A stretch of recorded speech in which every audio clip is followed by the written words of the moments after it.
chers Sagittaires, bienvenue dans ce tirage qui concerne la vidéo numéro 2 de Quel est votre don? Et donc c'est pour la deuxième quinzaine du mois de juillet, du 15 d'aujourd'hui jusqu'au 31 juillet. Voilà. Donc vous pouvez voir que j'ai gardé les premières cartes qui sont sorties dans la vidéo numéro 1 et auxquelles j'ai ajouté des cartes de tarot pour venir en approfondissement de ce qui a déjà été indiqué. Et donc, au niveau des points particuliers, c'est toujours les mêmes. Donc, quel est votre don? Ensuite, on a ce qui bloque au niveau de l'intuition. Et puis, le dernier point, ce n'est pas une question, je pense que vous vous en souvenez, c'est en fait des informations ou un petit travail à faire sur la quinzaine pour pouvoir entrer en contact avec plus de profondeur à votre talent, de votre talent, pardon. Et donc pour les personnes, une petite remarque, pour les personnes qui n'ont pas vu la première vidéo, je mets à la fin de celle-ci un lien. Vous aurez juste à cliquer dessus pour revenir en arrière et savoir ce qui a été dit précédemment. Voilà, donc je reviens sur cette vidéo avec la première carte qui était sortie, je vous la remontre. C'était la carte de psychométrie. Donc je vous la remontre. Voilà. Et là, on parlait donc de ressenti, bien sûr, de sensibilité à développer. Et ici, elle vient, ce qui vient en complément, c'est la carte de la roue de la fortune, qui est dans son sens renversé. Alors, elle vient signaler qu'il faut rester donc en alerte aux opportunités qui nous sont offertes.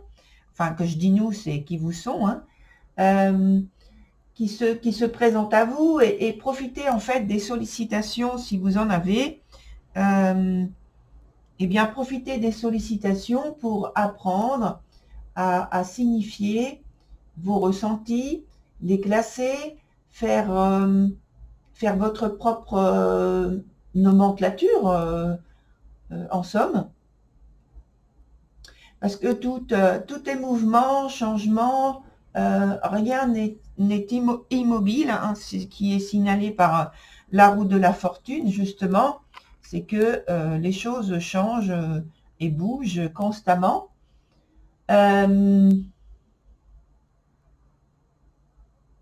Et donc, elle invite aussi cette carte à acquérir de la souplesse, une faculté d'adaptation rapide, puisque ce sont des mouvements rapides, et ce que signale donc cette carte également, mouvement rapide, et au fait, mouvement rapide des faits, hein, bien sûr, des circonstances, des phénomènes auxquels on est qu'on rencontre, qu'on traverse, ou qu'on est confronté même, qui viennent vers vous, cher Sagittaire. Donc il faut apprendre à faire le calme en soi et à ressentir le plus possible donc les énergies, comme on voit de cette bague dans la main de la personne. Ça peut être justement symboliquement le fait de ressentir avec une très grande sensibilité les énergies qu'il y a autour de soi, mais autour, en psychométrie, c'est par rapport à un objet. Donc pour s'entraîner, faire le calme et se concentrer donc sur ce qui est dans notre main, dans votre main, je dis notre, mais c'est votre, hein, dans votre main, Et également, donc, j'ai aussi donc ce message d'apprendre à ressentir les énergies qu'il y a autour de vous. Par exemple, quand vous rentrez dans une pièce, ressentir les énergies qu'il y a dans cette pièce. Quand vous vous promenez également dans un endroit, essayez de ressentir les énergies qu'il y a dans ce lieu. Et par rapport à vous, également, comme je l'ai signalé, je crois, j'ai parlé de nomenclature, oui, de classer comment votre corps réagit et apprendre une sorte de dictionnaire personnel, intime, comment réagit votre corps suivant telle énergie, dans tel lieu, dans telle circonstance. Voilà. Sur le deuxième point, donc ce qui peut bloquer donc votre intuition, on a donc la carte du feu qui est sortie la première fois, la carte du feu qui est intense, hein, sur ce feu, on le voit, et qui est associée à la carte du fou, qui est à l'endroit également. Donc là, on parle en fait d'action, de choses concrètes. Et ça vient signaler qu'il ne... Parce que le fou, c'est une énergie, un personnage en fait qui prend des risques, qui n'a pas peur, mais qui prend des risques quand même, justement, parce qu'il a une très grande confiance en lui, il a une très grande intuition. Ce n'est pas une énergie qui pousse à programmer les choses longtemps à l'avance, ni même dans un futur immédiat. C'est une énergie qui s'adapte aux circonstances au fur et à mesure, parce que il est guidé par, par sa guidance intérieure, il a une très grande énergie d'intuition qu'il suit. Et il a une très grande liberté d'esprit et il souhaite également une grande liberté d'action, donc grande autonomie, indépendance. Voilà, donc tout ça, c'est ce dont vous avez besoin pour éviter de bloquer votre intuition. Alors, là, ici, on parle aussi donc, comme je l'ai précisé, de la peur, de la critique qui peut être destructrice, déstabilisante, du doute, le vôtre ou celui des autres qui vous déstabilise, qui peut vous déstabiliser, des conclusions, des suggestions qui vous sont faites aussi, auxquelles qui peuvent vous dissuader. Voilà, je cherchais le terme exact que je voulais dire.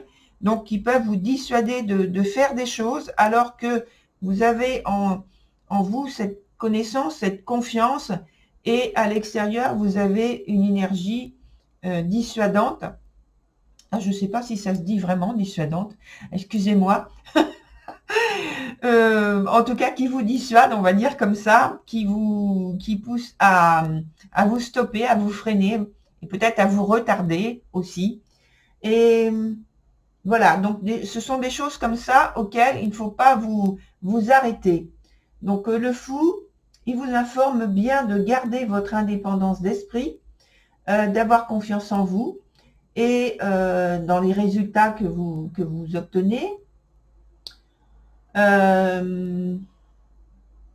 Et puis, si vous n'avez pas réponse à vos questions immédiatement, il vient vous dire également que les explications vous seront données au fur et à mesure. C'est-à-dire qu'il ne faut pas craindre ou avoir peur, je vais employer ces deux mots-là, de poursuivre vos objectifs, votre volonté, votre recherche, votre conclusion par rapport à votre don. Il faut continuer, même si vous n'avez pas de réponse immédiatement. Si vous n'avez pas une réponse qui vous satisfait complètement, il faut continuer, puisque en fait, c'est en faisant comme le fou le pas d'après. Le pas d'après, oui, c'est parce que j'écoute en fait ce qu'on me dit. Le pas d'après, vous allez avoir au fur et à mesure des réponses. Et c'est comme si on allait vous mettre des petites pierres blanches pour je ne sais plus dans quel compte ça existe ça, des petites pierres blanches pour vous guider et vous apporter la réponse qu'il vous faut à chaque fois, le détail qu'il vous faut à chaque fois. Donc évidemment, il faut porter attention à votre environnement en utilisant eh bien, tous vos sens qui doivent être en alerte, comme on disait tout au début déjà. Sur donc le troisième point qui n'est pas une question mais un petit travail à faire personnel, au moins sur cette quinzaine, ou des informations que l'on vous donne pour vous, tout simplement. Alors, vous pouvez remarquer qu'il y a 2 fois déjà la roue de la fortune, parce qu'elle est déjà venue sur la première vidéo. Je vous la remontre, cette roue de la fortune avec ce jeu. Voilà, c'est ici comme ça. Et puis, rappelez-vous, sur ce tirage, elle est comme ça. Elle est dans son sens renversé, ici. Mais bon, déjà, elle était... Alors, on n'est pas sur le même point. On n'est pas en train de parler exactement de la même chose. Là, c'est un travail à faire, plutôt. Donc, elle est associée avec la carte de la justice, dans son sens favorable. Donc, elle vient parler justement des mouvements qu'il y a, dont on a parlé avec la roue de la fortune, des hauts et des bas. Donc, c'est-à-dire qu'il y a toujours un mouvement constant. Le temps ne s'arrête pas, les choses ne s'arrêtent pas, tout continue de bouger, même si ce n'est pas perceptible à la vue, à notre vue. Donc, par contre, ce qu'on vous dit et ce qu'on vous valide par la carte de la justice, c'est que il faut garder votre discernement, bien entendu. Il faut garder votre objectivité et rester le plus neutre possible par rapport aux résultats que vous obtenez quand vous faites usage de votre don. Et on peut même l'étendre à à votre vie personnelle en général. Restez neutre et objectif. En fait, tout ce qui compte, c'est votre façon de gérer les événements qui vous touchent, et il faut apprendre à les gérer de cette manière-là. Ne pas y mettre d'émotions destructrices ou même des émotions de joie. Rester toujours le plus possible neutre. Non pas que vous êtes imperméable à ce qui se passe, à ce qui vous arrive, à ce qu'on vous dit, pas du tout. C'est pas du tout la même chose. C'est un entraînement qu'il faut avoir et qu'il faut faire, pardon. Et c'est comme donc prendre du recul par rapport à l'événement. Ça ne veut pas dire que vous n'êtes pas, que vous êtes insensible. Simplement, vous savez vous décaler, comme si vous mettiez un petit peu de côté pour mieux percevoir ce qui se passe, pour mieux appréhender ce qui se passe, pour mieux analyser. D'où l'importance, une grande importance d'être objectif, d'avoir cette neutralité et éviter d'être influencé par les jugements qu'il peut y avoir d'autres personnes, des autres événements qui peuvent se passer dans votre environnement au niveau émotionnel, que ce soit affectif, au point de vue satisfaction ou insatisfaction, notamment. En gros, c'est le fait d'avoir du détachement. pour une meilleure évaluation, une meilleure lecture de ce qui se présente à vous. Voilà, cher Sagittaire, pour votre tirage. Alors, pour la troisième quinzaine qui se déroule donc début août, j'ai choisi de faire un approfondissement avec un oracle qui va nous faire entrer dans le monde féerique. Alors, je ne sais pas pourquoi je le dis comme ça, féerique. Voilà, c'est comme ça. Donc, le monde féerique, je vais vous montrer deux petits exemples de cartes qu'il y a. Alors, ce jeu, il est très pertinent. Je l'ai déjà utilisé depuis quelques mois. Et dans la petite capsule qu'il y a après cette vidéo, je vous donne davantage d'informations. C'est pas très long.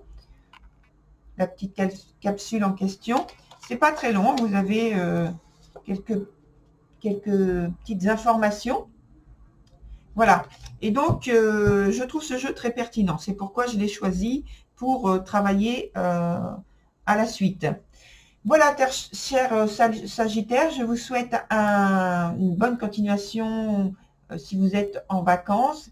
Et même si vous n'êtes pas vraiment en vacances, eh bien, je vous souhaite un bel été. Et je vous dis à très bientôt dans cette première quinzaine du mois d'août. Au revoir. Bonjour à toutes et tous. Donc, comme je viens de le dire dans votre vidéo, dans la partie qui vous concerne, pour chacun des signes, j'ai signalé que pour la troisième partie, la troisième quinzaine, j'utiliserai un jeu féerique avec des cartes du monde féerique. Et ce jeu, c'est The Fairies Oracle de Brian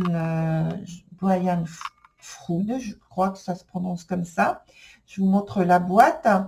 Et puis, comme je veux aller assez vite, ne pas vous retenir trop longtemps, je vais vous montrer quelques cartes qui sont dans ce jeu. Alors, mon choix s'est tourné vers ce type de jeu, le monde féerique, parce que je l'utilise pour travailler d'abord pour moi, pour en prendre connaissance depuis quelques mois déjà. Et je trouve qu'il est très pertinent au point de vue des significations, au point de vue des indications qu'il nous donne, au point de vue de l'aide qu'il apporte pour arriver à travailler et à démêler des choses qui nous sont imperceptibles. Et voilà, j'ai choisi de le faire pour ce type de tirage. Voilà, je vous montre encore quelques cartes.